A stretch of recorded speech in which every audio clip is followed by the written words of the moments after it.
الحمد لله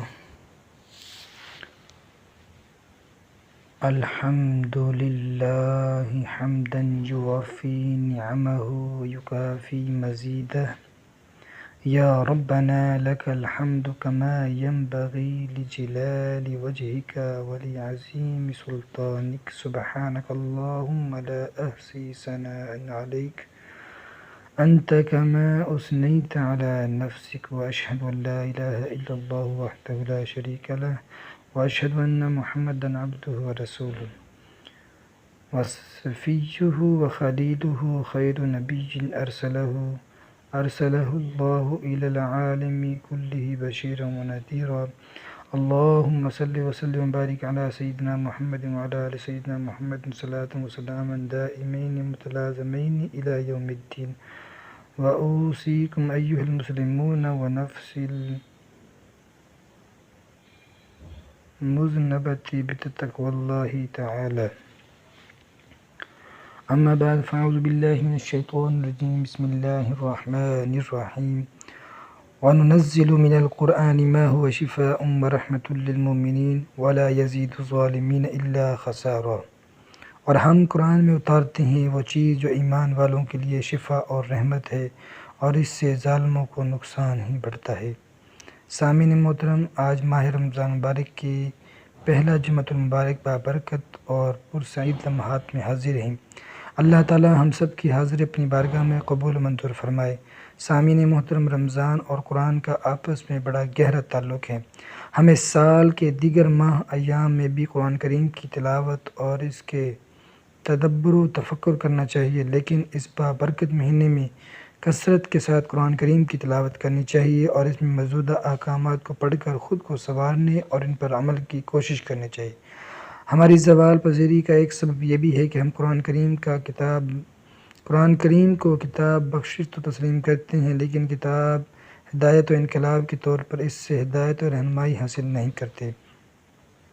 علامہ اقبال نے کیا خوب فرمایا ہے: سبب کچھ اور ہیں جسے تو خود سمجھتا ہے، زوال بندہ مومن کا بے زری سے نہیں۔ اس طرح ایک اور مقام پر فرمایا: وہ معزز تھے زمانے میں مسلمان ہو کر اور تم خوار ہوئے تاریخ قرآن ہو کر۔ رمضان المبارک جہاں اور بہت سی برکتیں لے کر آتا ہے، وہاں شہر القرآن کریم بھی اسے کہا گیا، کیونکہ اللہ رب العزت نے قرآن کریم کی جو برکت عطا فرمائی ہے وہ رمضان مبارک کے مہینے میں عطا فرمائی۔ اِنَّا أَنزَلْنَاهُ فِي لَيْلَةِ الْقَدْرِ، قرآن کریم کو شب قدر میں نازل کیا گیا۔ اور پھر حضور نبی کریم صلی اللہ علیہ وسلم نے فرمایا کہ رمضان اور قرآن پاک یہ دونوں قیامت کے دن بندہ مومن کی سفارش اور شفاعت کریں گے۔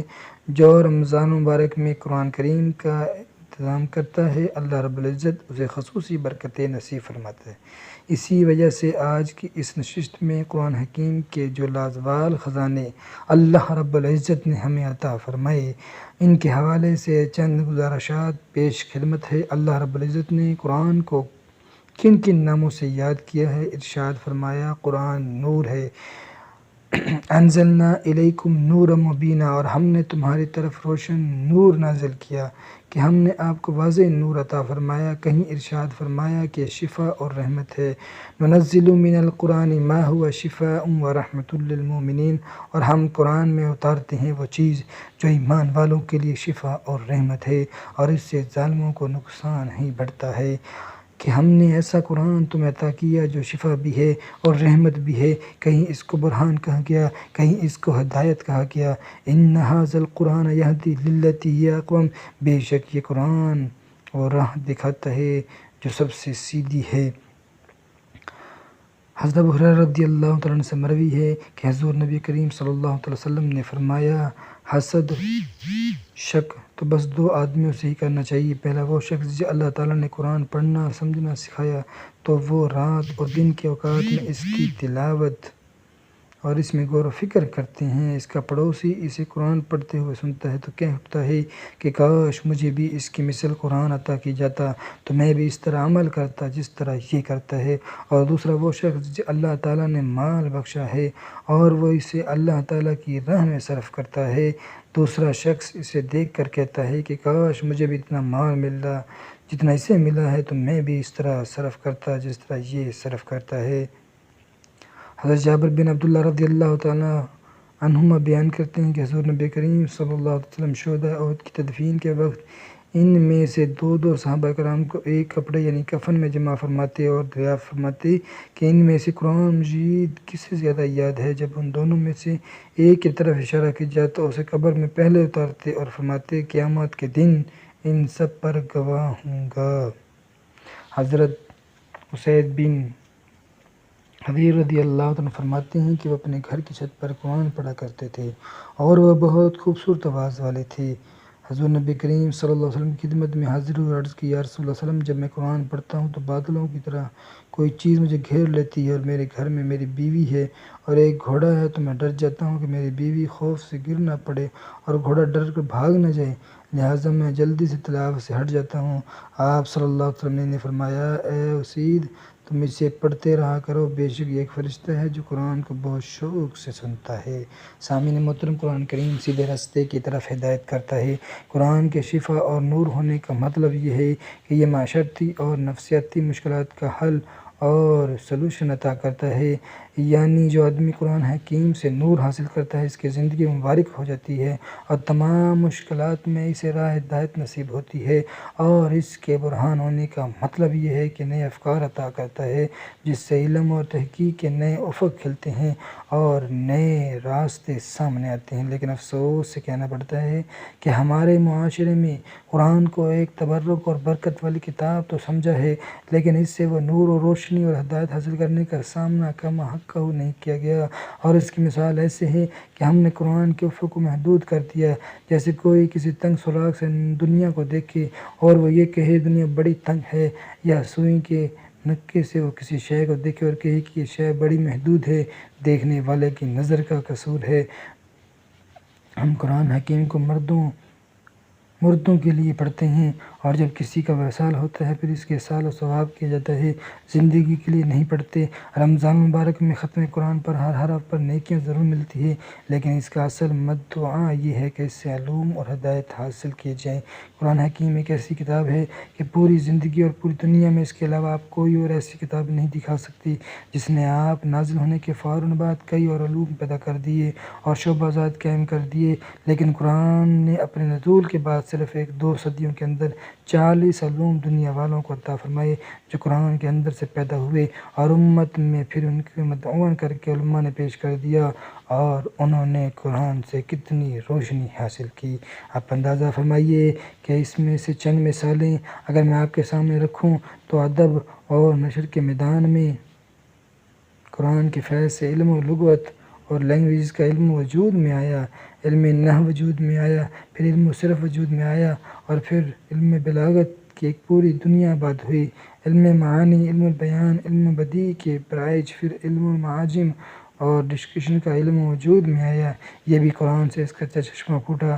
اگر دین کے میدان میں دیکھا جائے تو قرآن کے نزول کے بعد صرف 30 سال کے عرصے میں جو پہلی صدی کے پہلے 30 سال ہیں، ان میں علم و تفسیر وجود میں آیا، علم و فقرات کا ایک پورا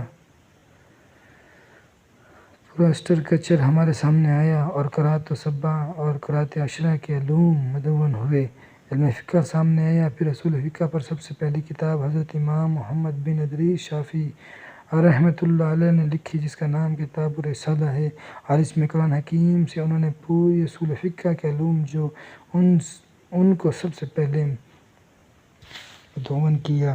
پھر علم اسباب نزول سامنے آئے، یہ بھی قرآن سے پہلے کوئی علم نہیں تھا کہ ہر آیت کا شان نزول ہے، اور اس کے اوپر حضرت امام الواحدی نے اسباب نزول کے نام سے پوری کتاب لکھی، اور بعد میں بہت سی کتابیں لکھی گئی۔ پھر علم و مفردات القرآن وجود میں آیا، جس میں امام راغب اصفہانی نے بہت خوبصورت کتاب لکھی، جس میں قرآن کے ایک ایک لفظ اور ایک ایک حرف کے معنی بیان کیے، اور پھر اس پر بھی بہت سی کتابیں تصنیف کی گئی۔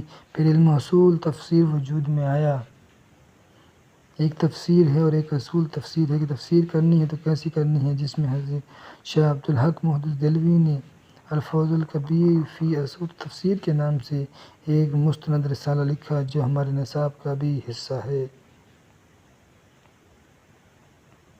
آج ہماری کیفیت یہ ہے کہ ہمارے ہاں قرآن حکیم کو برکت کے لیے تو پڑھا جاتا ہے، لیکن ہدایت و رہنمائی کے لیے اس سے مستفید نہیں ہو جاتا۔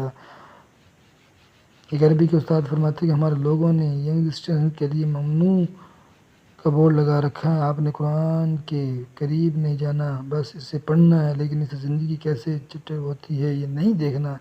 اس کے علوم کی طرف ہمارے نوجوان نسل نہیں جا رہی، ہماری توجہ اس طرف نہیں جا رہی، اور بندہ مومن اور قرآن کی تعلیمات کے درمیان کھڑے کر دیے گئے ہیں۔ ہمارے ہاں معمول یہ ہے کہ جب کوئی بندہ فوت ہو جاتا ہے، مدارس میں فون کیا جاتا ہے کہ اتنے قرآن شریف آپ ہمیں مل کر دیں، یہ 500 قرآن پاک آپ لے لیں، یہ 10 قرآن پاک کا ہدیہ ہم پیش کرتے ہیں، تو قرآن حکیم کو صرف ثواب پہنچانے کے لیے استعمال کیا جا رہا ہے، لیکن اس سے زندگی کا نور کیسے حاصل کرنا ہے اس کی طرف بہت کم توجہ دی جا رہی ہے۔ ہمیں ایسا مراکز علم کی ضرورت ہے کہ جہاں پر صرف قرآن اس نظر سے کیا جائے کہ قرآن سے زندگی کے سلوشن جو ہیں وہ نکال کے پیش کیے جائیں، کہ ایسا سینٹر وجود میں لایا جائے کہ قرآن کی تعلیمات کا، جس سے صرف قرآن حکیم کی روشنی میں زندگی کی مختلف مشاکل اور چیلنج کا علاج سامنے لایا جائے۔ قرآن حکیم کی بیان کرتا چند قوانین: ان احسنتم احسنتم لانفسکم وان اسأتم فلھا، اگر تم بھلائی کرو گے تو تم اپنے لیے ہی بہتر کرو گے، اور اگر تم برا کرو گے تو تمہاری جانوں کے لیے ہی ہوگا۔ یہ پورا ایک قانون عطا فرما دیا معاشرتی زندگی کا، اگر تم اچھا کام کرو گے تو اس کی اچھائی خود تمہارے وجود کو نصب ہوگی، اور اگر تم برائی کرو گے تو اس کا وبال بھی تمہارے اپنے اوپر آئے گا۔ یہ پورا قانون ایک آیت کی شکل میں عطا فرمایا۔ اسی طرح ایک اور مقام پر ارشاد فرمایا، من جاء بالحسنۃ فلہ عشر امثالھا، جو ایک نیکی لائے تو اس کے لیے اس جیسی 10 نیکیاں ہیں، جو ایک نیکی کرے گا اس کو 10 دفعہ اس نیکی کی ریٹرن ہو کر اس کی طرف واپس آئے گی، اور اس کو اس کی برکات 10ویں دفعہ نصیب ہوگی۔ یہ پورا زندگی کا قانون عطا فرما دیا۔ اسی طرح ایک اور مقام پہ ارشاد فرمایا، من کان یرید الآخرۃ نزد لہ فی حرثہ ومن کان یرید حرث الدنیا نؤتیہ منہا وما لہ فی الآخرۃ من نصیب، جو آخرت کی کھیتی چاہے ہم اس کے لیے اس کی کھیتی بڑھائیں، اور جو دنیا کی کھیتی چاہے ہم اسے اس میں سے ایک حاصل کر لی، لیکن اس کے اندر جو نور ہے، اس کے اندر جو شفا ہے، اس کے اندر جو رہنمائی ہے، وہ تب حاصل ہوگی جب اس کے دروس کو بھی ہم سمجھ کر انسان کا عمل ہے اور اجتماعی۔ اللہ تعالیٰ سے دعا ہے کہ ہمیں بھی زیادہ سے زیادہ قرآن کو پڑھنے کی توفیق عطا فرمائے۔ آمین بجاہ النبی الامین صلی اللہ تعالی علیہ وآلہ۔